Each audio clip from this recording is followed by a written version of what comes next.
Hey guys, welcome. Today I am interviewing an author friend that I just recently made. I met her through another author through a Facebook Live I did with her, that I met her through a webinar. I mean, it just goes on and on.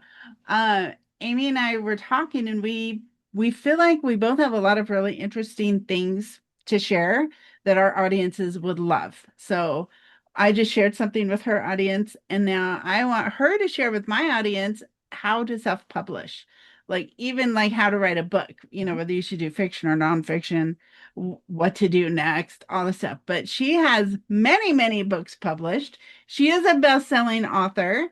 And so I'm excited to have her talk to you guys. So you guys, welcome Amy Ziegler. Thank you, Kelly. It has been so much fun to sit and talk with you this last little bit, and I'm just so grateful that we can make friends through other friends. That what a great thing. And I love the internet that we can do this these days. Oh, me too. So, I just wanted to share a little bit about me of why I decided to go self-publish. We call it indie or indie publishing in the biz. People be like, go indie instead of trad, instead of traditional publishing, which would be, the big five over there in New York. I don't know what the big five are. Some people call it the big four. It doesn't matter.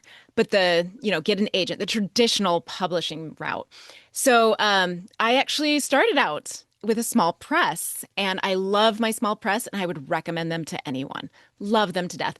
But I self-published my first book when they wouldn't be able to take enough of my books. Like I had too many manuscripts with them. They were like, oh, hold on, we have to wait to work on that one until we publish these other ones. And so hold off on that. And I was like, well, all my friends are publishing indie. Let me just throw it out into the world and see what happens. Well, I did some tactics that I had learned, and I'm going to share some of these resources with you in a document later and a couple that we're going to talk about today. But I threw it up and I kind of waited. I put it on a 99-cent sale and it just soared to the top of the Amazon lists and it just stayed there.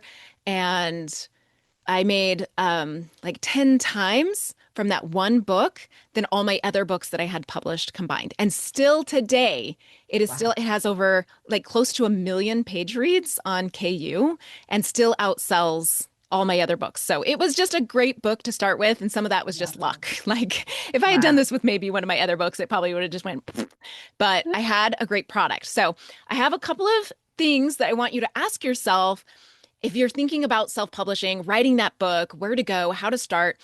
And the first question is what kind of author are you?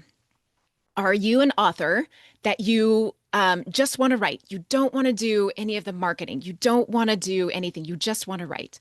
Then I would say go ahead and go that traditional publishing route. Go get an agent. Go do that.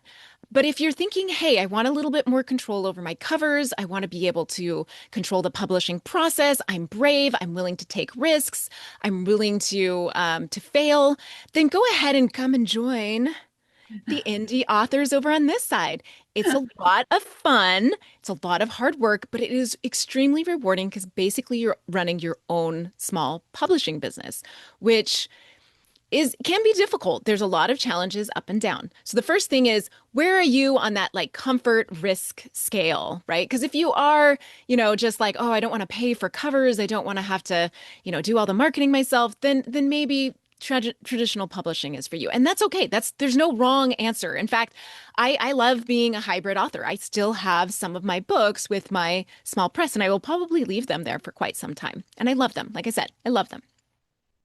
But if you want to be able to be more agile, if you want to be able to change your covers, if you want to be able to access your audience a little bit more readily, then indie or self-publishing is probably your route.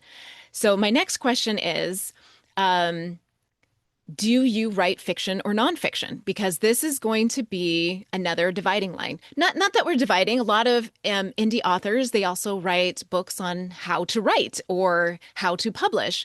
And I'll mention a couple of those at the end when we're talking about resources. So with a non-fiction, you want to start with an audience. You need to have some kind of platform. People need to know who you are because it's really difficult to be like, look, I have this book on blah, blah, blah, blah, blah. And people are like, who are you and why should we listen to you? You need to Right. be an expert. you need to have a platform. And even if you go traditionally published, they are going to want to know if you have an audience first. And so with self-publishing, if you're doing nonfiction, gain an audience first. So go on social media, go on TikTok, start your campaign, your crusade for whatever it is you're going to write this nonfiction book about, and gain that audience first. And then start self-publish. Then be like, hey, you liked all of these ideas? I gathered them up and I put them in a book and you can have them all in one place, right? So that's a totally different ball game than fiction. And I write a lot of fiction. I have one nonfiction book about storytelling. It's called Binge Watching for Storytelling, but I don't write a lot of nonfiction. I mostly write fiction because I am interested in telling stories. I believe that story is super powerful, that it connects us, that it teaches us about ourselves and the world around us. And that's really where my strengths lie. And I would say if you are going to write fiction or nonfiction, I would say my number one thing that you need to do is write a good book. That is king. Write a good book. So how do you write a good book? Well, you learn and you write and you get feedback, and then you stumble, you fail, you might get some feedback that says this is, awful, and that's fine. You cry for 2 weeks and then you get it back out and you start again. Because this has happened to me before many times. I am not a natural writer. I had to work very hard for my writing skills. Like, I have fun, creative ideas, but getting them out on paper was very difficult for me to story and sequence and scene and sequel, like all of these things. So first thing, write a good book. So you have to study your craft. You need to get feedback. You need to ask people to follow you and support you, like on social media. If you're getting ready, if you haven't started, get that social media account, because you also, kind of like the nonfiction, you kind of want to gather an audience to you, right? You want them to support you in your journey. If I could go back and tell my younger self, I would be like, get on that social media account and ask people to cheer you on, because I think that is really great for you and for building an audience. So step one is write a good book, study the craft. And those are kind of the same things. The next thing you want to do is actually study the market. And I kind of started doing this now as I write the book. And the reason why is because when I first started writing, I didn't know what I was writing. I would write a book that I just loved, and I loved writing it. I loved reading it. And then I looked back and I was like, okay, what genre is this anyway? It has some mystery, it has some action, it has comedy. So I do have an action adventure romantic mystery that's out there, and I'm not exactly sure where it fits in the universe. It's sold. People liked reading it. They were like, what is this? I want more of this. In fact, in one of my reviews, the guy's like, you'll never know what you're going to get with an Amy Ziegler book, but I just know I'm going to like it. And I'm like, that's awesome. That's awesome. That's it. So the other thing with that, study the market, is study where you fit in the market and where you want to sell. Be thinking, where does this book go on a bookshelf? Or if you're going to self-publish, where is it going to go in the Amazon store? So you can go and look up all the Amazon categories, and then from there you can drill down to subcategories. So there are subcategories for YA, coming of age, dandelion fiction or something. It's not really that, but they're pretty specific. They used to be more specific, but then Amazon kind of went back and said, okay, you can only drill down to a certain number. So study the market. And do that while you're writing a book, because that will help you kind of sell later, instead of being like, what is this book? I don't know what it is. And you're trying to tell people, hey, buy my book. It's really good, but I don't know what it is. Because in marketing, the first question people want to know is, what is it? Right? So if you can't concisely tell people what is it, then think about that while you're writing your story. And I call that write to marketing. That is studying covers. That is thinking about the kinds of tropes that you're going to use. So in fantasy, you can use things that fantasy users typically use. Like, if you like dragons, put dragons in there. If you like veneers, like magical glamours, then put that in there. But do stuff that's kind of already been done that people can recognize. You can do it in your own way. And that's where creativity comes in. But do stuff that's recognizable, instead of saying, yeah, I have this hybrid. It's kind of fantasy, it's kind of science fiction, but it's set in, historical times, and people are like, what are you writing? Define it first, write it later is what I always say. Okay. And then you have to send out your book. So I actually call this promotion. I call marketing the work that I do before I write a book. That is, who am I writing it to? Yeah. Who's, where am I going to find this in the Amazon store? What kind of the cover am I looking at? And then I talk about book promo. Book promo is what you do after you've written the book. You're going to send it out to your newsletter. Hopefully, you should be getting a newsletter together. Like you can get people to sign up for your Oh, newsletter and support you in that social media, like, hey, follow my journey on my social media and on my newsletter.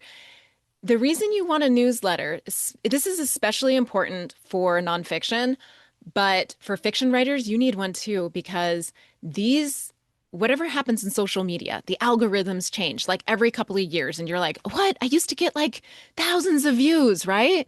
And right. they changed it up again. Your newsletter is uniquely yours. And it's a direct contact to your readers. And I like having more connection with my readers, but your newsletter is your tool to do that. I also connect through social media and everything else, but those are the big ones. So promotion is what you do to sell your book after it's published. And so newsletters, you can use other people's newsletters. I do newsletter swaps through Story Origin. Book Funnel has promos. Um, you can do 99-cent sales through BookBub and do their newsletters. They also have like Robbins Reads and all these other places where they will advertise your book for you when you have a sale. So there's a Right. lot of resources, and I will just slam you with a whole page of like, look into these people.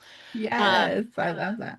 and then step four, so you get there and your book bombs and you're like, oh no, I messed up. I didn't do it right, or I'm already past that stage and I've already written a book, but I don't know what it is and I don't know if should I publish it or not. Yeah, go ahead, publish it. I don't care. It'll probably do great, or it might not do great.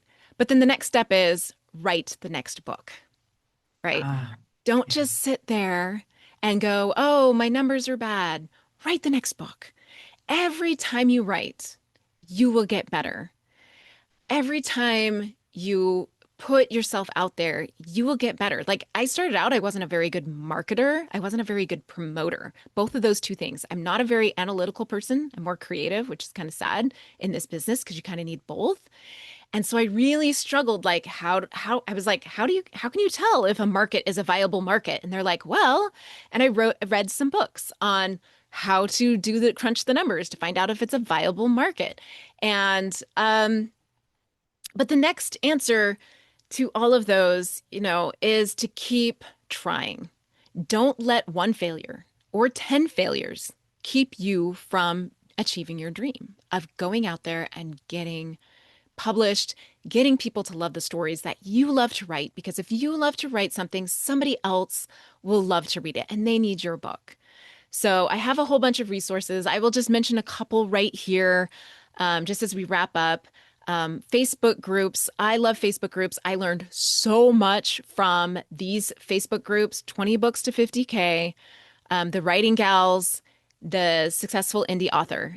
The first thing I tell anybody, go join these groups, fiction, nonfiction, anything, and just go read the boards. Don't say anything, don't write anything, just go read the boards. Read all the information, like the pinned stuff, because they have like pinned stuff at the top. They have Yeah. rules like no self promo. Please don't go in there and be like, hey, everybody buy my book. These are other authors. They don't want to buy your book.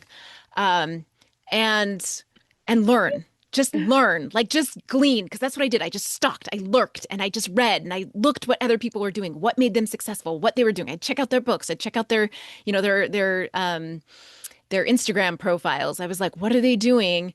And how can I do that in my own way? And so I will compile this list of these beautiful resources, both for writing a better book and for all the publishing, like the self-publishing on the back end. I have a whole library of those nonfiction books. Whoever's writing those, they're making money off of me. So, and I can share that Ah, link with Kelly and she can get that to you. So yeah, yes. that's my spiel on. Do you have any questions that I didn't answer in my little spiel, Kelly? Oh, gosh. I remember when you said KU, I was like, Oh Kansas yeah. University, because Yeah. that's because I'm from Kansas. So, so you've got a certain language that not everybody Yes. has. So, what is KU? Yes. KU is Kindle Unlimited. It is Amazon's Kindle Select program. So when you publish, a lot of people publish straight to Amazon. I don't know if I recommend that first. Maybe I do. It's kind of hard. It depends on the author. If you are a simple person and you want just one stream of income from one place, then go for Amazon. Amazon's the biggest retailer of books probably in the whole entire world. And so getting your books up on Amazon and then enrolling in these Amazon exclusive 3-month stints of they get rights to your book only. Like you can only post it there, you can only share it there. Then Mm. Amazon will put you in their Kindle Unlimited program. That means that author or readers who are just looking through your genres, through your categories, and they're looking for different books, they will see your Yeah. book and say, hey, you know what? It doesn't cost me anything to check out your book. I like your cover. Your blurb sounds interesting. Click. And for every page read that they go through, you get paid like 0.005% of a cent or something. It's like, I think it turns out to be like about half a cent a page. I can't remember what it is. It's a number thing. But in Yeah. these some of these groups, Okay. they will post what the thing is and whether it's going up or whether it's down. And so you can make a hefty amount of money just being in Kindle Select and running Kindle's free promotion days, their 99-cent promotion things. And you can make, I know authors that are like, yeah, I'm only on Amazon. I only do Kindle Select. I only have my Wow. books in KU, and they're making really good money. And then I know other authors who are like, I am everywhere you can buy a book. I am in Barnes and Noble. I am in Kobo. I am in, let me think Yeah. of who else is out there. Everybody, Smash Books, I think, or something like that. Smash Words. I don't even know. I just look at my things and they let them pay me money. But so you also have to decide like how much work do you want to put into this? Where do you want to be visible?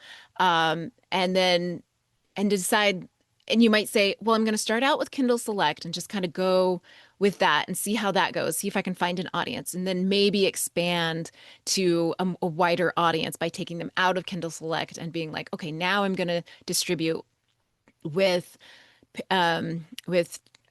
like Barnes and Noble and those other distributors, Apple Books or Google Play or whatever.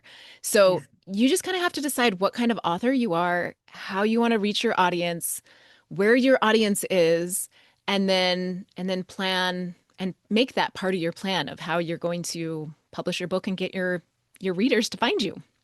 Awesome. Yeah. Okay. Cool. Wow, this was super helpful.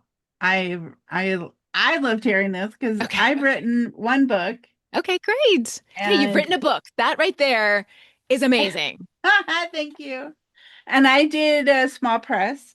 Yeah. And then I've written some other books that I just went straight to KDP, Kindle Direct Publishing, Yes. and nobody's ever bought any of them. Mhm. I don't know how to get people to go buy them, Yeah. but they're on there. Yes. So I would have that to say that finding the audience and getting your book in front of that audience is probably the most challenging thing for me as an indie oh, publisher. that makes sense. Um, when and social media has made that easier because you can kind of say, okay, where are um ladies between 40 and 85 who read, humorous women's contemporary romance, women's fiction, where do they hang out? Well, I go, they're on Facebook. They're not on TikTok. They're on Yeah, Facebook. right. And Definitely Facebook. yes, and so I run ads to some of my my Kindle, the stuff that's in my Kindle Unlimited. And then sometimes I actually have my own direct store. So sometimes I run ads to book bundles on my direct store as well on Oh, Facebook for those two nice. things. But almost everything else I'll do on TikTok and Instagram. It's just a different audience. Yeah, true. Okay, cool. That's awesome. So know your audience, I guess, would be in there somewhere Know too. your audience. Super important. Yeah. I would put Yeah. that under the step of right to marketing because you want to Yeah. know who it is that you're writing for and where they hang out and how you're going to like present this book. Like I do really pretty covers for my YA fantasy, and I launched those actually with like BackerKit, which is a crowdfunding platform, and they did really Oh, well there. Yeah. So nice. just there's lots of Okay. different avenues. if you want choices, if you're okay with, if you're not risk averse, because people who are risk averse are usually like, oh, I don't know that I want to do that. And that's okay. That's not a bad thing. Like if you're Right. like, I want to be safe, I want somebody to do this for me, that's fine too. Like there's no Yes. wrong answer for Right. this. And you can just say, I just want somebody else. But finding your audience, gaining an audience, keeping that connection with your audience, I think is one of the most important things to being successful long term. Yeah. And for you, it's been Facebook to do that, right? I have, yeah. Facebook has been huge, and most of my like real friends still hang out on Facebook. I try so hard to gain traction on Instagram. I even took a little class on how to do Instagram. I still can't get Instagram to like pay off. But my TikTok, like I've sold a couple of books in my TikTok shop. I've like met some, like gained an audience there. It's just weird. My biggest problem is consistency. Like I just really struggle with once I get into an idea, I'm like, oh, I got to focus on this, and I can't multitask. I'm a terrible multitasker. I can only focus on like one thing at a time. I know they say that women are supposed to be multitasker, but that is a gross generalization. I'm just saying that because I can't do it. That's funny. So, but yeah. Well, Any other questions? I feel like I might have missed something. Did I miss I anything? don't know. If I do have questions I think of later, I will message Yeah, you. Wow. definitely. And I'm really excited to see your list of resources. It's Yeah. going to be amazing. It's I've done a list of resources before, but I have to add a couple of more on there since I've done my Yeah. direct sales stuff. So I also have that to add. But yeah, Awesome. it's All fun. right. So if people want to find you online, of course, they can look for you on Facebook. Where else? You've got a website, right? Yeah, I have a website that is books.amyziegler.com. And my name Awesome. is just spelled so goofy. Like my mom's, she's like, I'm sorry. Should I have not? I was like, no, it's fine. It's fine now. It's fine. I just have way too many E's in my name, is just all I'm going to say. But Amy Ziegler, basically Amy Ziegler author on TikTok and Instagram.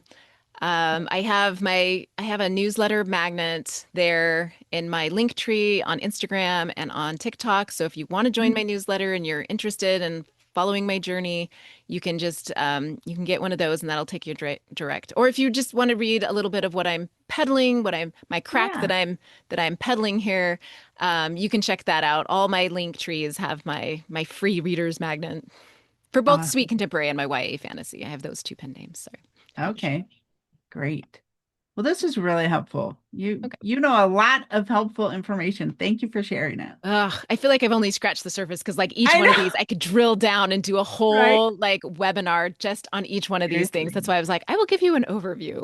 So we're not You here all could day. do like a week-long masterclass. Yeah, for reals. And I Seriously. do like I do teach at conferences and I love teaching because it's fun to introduce new things to people that they're like, wow, I've never tried this before. I want to try it. Yeah. So I love that. I love it. It's fun. Amazing. Yeah, well, thank you so much for You're inviting me welcome. and having Thank me come you so out. much. Yeah, been fun. Definitely. I've enjoyed this. All right. Cool. All right. Well, bye everybody. We're going to stop recording now.